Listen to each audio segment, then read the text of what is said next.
આજે માનનીય લલિતભાઈ વસોયાના ઉપસ્થિતિમાં રાજકોટ જિલ્લા કોંગ્રેસ દ્વારા ઉપલેટાની બજારમાં સ્થાનિક અદભુત કાર્યક્રમનું આયોજન થયું। જે પ્રમાણેની સભા અને જે પ્રમાણે ક્રાઉડનો જનતાનો રિસ્પોન્સ જોયો, અમને પૂરી પાક્કી ખાતરી છે કે આગામી તાલુકા જિલ્લા પંચાયતની ચૂંટણીમાં કોંગ્રેસ પાર્ટીને, કોંગ્રેસના ઉમેદવારોને ખૂબ સારો રિસ્પોન્સ મળવાનો છે। અત્યારે આપણા દેશમાં અને ગુજરાતમાં કોઈ ગમે તેટલી ના પાડે, પણ પેટ્રોલ, ડીઝલ અને એલપીજીના સિલિન્ડરની તંગી કંઈક તો છે જ।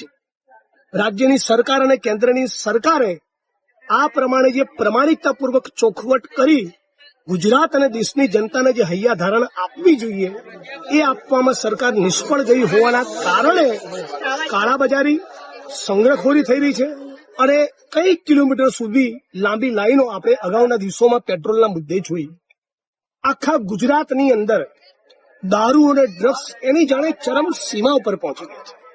ગૃહમંત્રી કોઈ પણ ચમરબંધીને નહીં છોડીએ, વરઘોડો કાઢીશું એવી બધી વાત કરે છે, પણ આપણા ગુજરાતમાં 25 લાખથી વધારે લોકો એ ડ્રગ્સનું સેવન કરતા થઈ ગયા। તો સવાલ એ છે કે કોણ છે એ જે ગુજરાતના યુવાનો, ગુજરાતની વર્તમાન પેઢીની ધમની અને શિરામાં ડ્રગ્સ ઘુસેડી રહ્યું છે?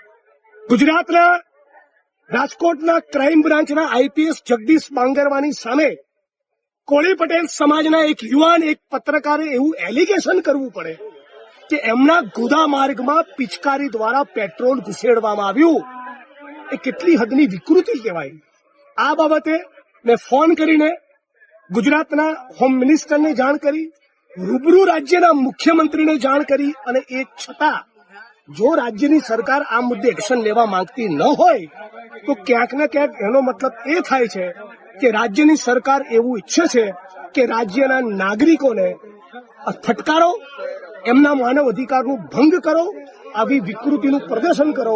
સરકારને ફરક નથી પડતો તો આની સામે હજારો લોકોની મેદની અમે લોકો 14 એપ્રિલ ડોક્ટર બાબા સાહેબ આંબેડકરની જયંતિના દિવસે કરી રાજકોટ પોલીસ કમિશનર કચેરીના ત્યાં હજારોની તાદાદમાં જવાના છીએ, એક જ માંગ સાથે કે આઈપીએસ જગદીશ બાંગરવાની સામે એફઆઈઆર કરી એની ધરપકડ કરી। જે ક્રાઇમ બ્રાન્ચમાં એણે કોળી પટેલ યુવાનના માનવ અધિકારનો ભંગ કર્યો એ જ રાજકોટની ક્રાઇમ બ્રાન્ચમાં એના રિમાન્ડ માંગવામાં આવે।